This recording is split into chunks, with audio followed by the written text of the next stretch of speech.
L'écoute Sichot Chalek Yud Zayin, première sikha sur Pirkei Avot. À partir du Shabbat qui suit Pessah, on commence entre Mincha et Arvit à réciter l'ensemble des Pirkei Avot, la Mishnah du traité Avot. Il y en a qui le font de Pessah à Shavuot et il y en a d'autres qui le font carrément tout l'été jusqu'à Rosh Hashanah. Et chaque semaine avant de commencer le chapitre du traité Avot en question, on commence en introduisant par une Mishnah qui dit Kol Israël, Yesh Lahem Chelek Le'olam Haba, tout juif a une part au monde futur.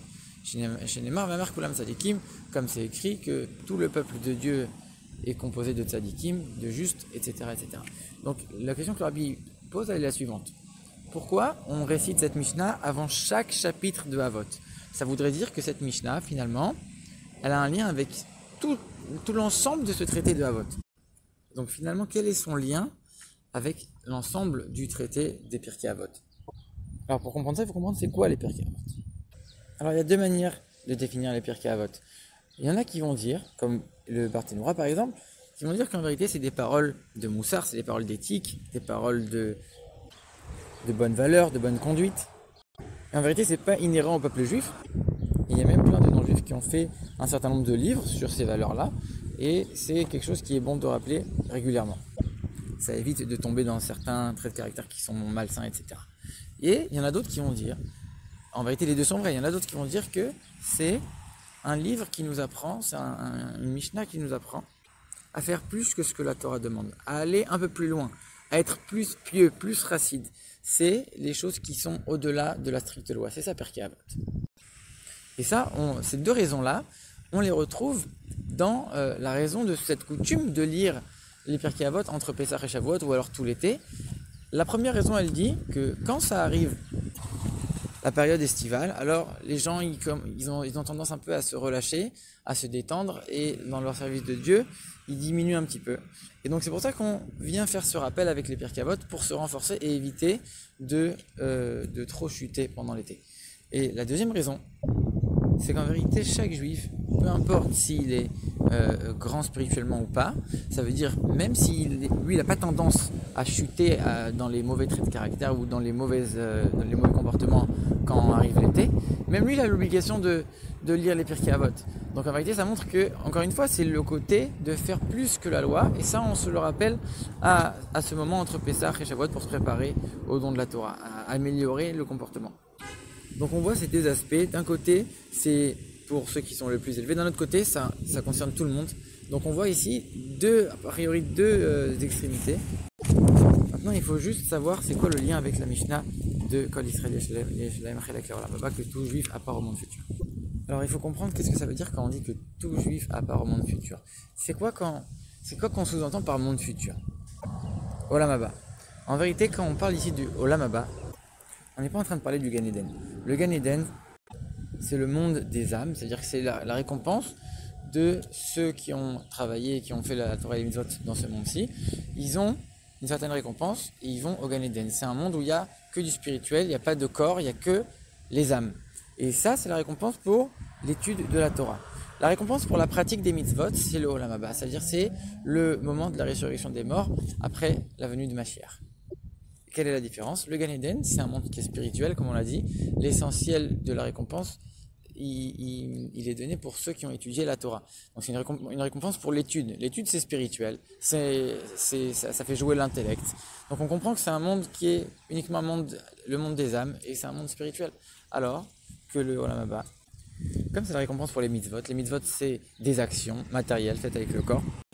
Alors ce sera un monde de la résurrection où il y aura le corps et l'âme ensemble. Et pour atteindre le Gan Eden, il faut un certain niveau, c'est pas n'importe qui peut y arriver, parce qu'on comprend très bien que dans l'étude, il y a plusieurs niveaux de compréhension, plusieurs niveaux de spiritualité. Par contre, en ce qui concerne le Olam Haba, on dit tout juif aura part au Olam Haba. Pourquoi? Parce que quand on regarde l'action, chaque juif il est au même niveau dans l'action. L'action finalement c'est quelque chose d'extérieur et tout le monde l'a fait de la même manière. C'est pas du tout comme l'étude où il y a plusieurs niveaux. Donc le Gan Eden, il y a des différents niveaux. Certains ils ont le droit, certains ils n'ont pas le droit. Puisque c'est une récompense pour l'étude dans laquelle il y a plusieurs niveaux différents. Alors que le Olam Haba, comme ça récompense les actions et que chaque juif fait les mêmes actions quand il fait la Torah et les mitzvot, alors à ce moment-là, tout juif pourra prendre part au Olam Haba et ce sera après la venue de Mashiach. Maintenant, la question que le rabbi pose, elle est la suivante. Comment c'est possible que le Olam Haba puisse être plus grand que le Gan Eden? La récompense du Olam Haba, elle est plus grande et plus haute, plus élevée, plus forte, plus extraordinaire que le Gan Eden. A priori, c'est complètement contradictoire. Le Gan Eden, tu me dis, c'est pas n'importe qui peut y arriver. C'est quelque chose de très élitiste. C'est réservé uniquement pour les plus grands. Et après, tu me dis, le Olam Haba, c'est pour tout le monde, même les juifs les plus simples. Et tu me dis, le Olam Haba, il est plus grand que le Gan Eden. Comment c'est possible une telle chose? En vérité, l'erreur, elle provient du fait qu'on a une mauvaise vision du corps. On pense que le corps, c'est quelque chose qui est inférieur, l'âme, c'est quelque chose qui est bas, qui est grossier. Mais en vérité, Dieu, quand il a créé le monde, il a voulu faire de ce monde-là une demeure pour lui. Que ce monde matériel puisse être capable de faire résider la présence de Dieu la plus forte. Donc ça veut dire que dans les choses matérielles, en vérité, il y a une lumière beaucoup plus grande que dans les choses spirituelles. Parce que c'est ça l'intention de Dieu en créant le monde, c'est justement ce monde matériel, le corps matériel du juif. Et les actions des mitzvot, les comportements matériels, les actions plutôt que l'intellect, plutôt que l'étude, en vérité, permettent d'accomplir profondément l'intention pour laquelle Dieu a créé le monde. Donc c'est beaucoup plus fort, beaucoup plus grand finalement. Donc on comprend que le Olam Haba, c'est une récompense qui est plus grande, c'est un niveau qui est beaucoup plus haut finalement. Et si chaque juif a des mitzvot, même quand on dit que même ceux qui font des péchés, ils ont aussi plein de mitzvot, parce qu'en vérité, c'est inhérent à la nature du juif de vouloir faire les mitzvot. Puisque comme l'essence du juif est connectée avec l'essence de Dieu, et que l'essence de Dieu, elle a voulu faire de ce monde-là une demeure pour la présence divine, donc n'importe quel juif ressent ce besoin d'avoir des actions matérielles pour faire de ce monde-là une demeure pour lui, une demeure pour Dieu. Et donc, c'est pour ça que n'importe quel juif peut avoir part à ce monde futur. Donc maintenant on comprend pourquoi le Olam Haba, quand on récompensera chaque juif pour les mitzvot qu'il a fait, il y aura des âmes dans un corps. Aujourd'hui, la source spirituelle du corps, elle est complètement cachée, donc dans notre tête c'est quelque chose qui est très inférieur, qui est très grossier. Mais quand le monde sera complètement raffiné et que ma chair sera prêt à venir, alors à ce moment-là, on verra de manière complètement dévoilée le niveau spirituel, la qualité de toutes les choses matérielles, de toutes les actions matérielles des mitzvot et surtout du corps juif. Et c'est pour ça que le corps restera à ce moment-là. Ce sera une preuve de cette supériorité de la matérialité dans laquelle on a réussi à faire résider Dieu. Maintenant on comprend pourquoi on va lire ça juste avant de réciter les Pirkei Avot. On est en train de dire clairement, chaque juif a part au monde futur, chaque juif a un lien avec ce raffinement du monde, et comme les Pirkei Avot nous permettent de raffiner le corps, de raffiner le monde, nous expliquent comment raffiner les mauvaises midotes, raffiner les traits de caractère. On vient nous apprendre, sache que personne, aucun juif n'est exempt de ce travail. Ni le juif le plus bas, en vérité même lui il peut réussir à raffiner son corps.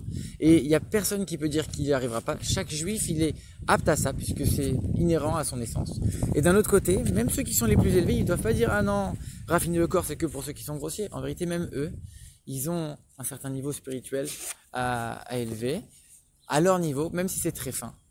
Et c'est pour ça que la fin de cette Mishnah Kol Israël elle termine en disant Ma'asiyada Leitpaer, que les juifs c'est l'œuvre de mes mains. Dieu il dit c'est l'œuvre de mes mains, Leitpaer, et je m'en glorifie. C'est-à-dire que la plus grande gloire de Dieu en vérité, elle s'exprime dans l'action matérielle qu'il a eue, c'est-à-dire le corps des juifs.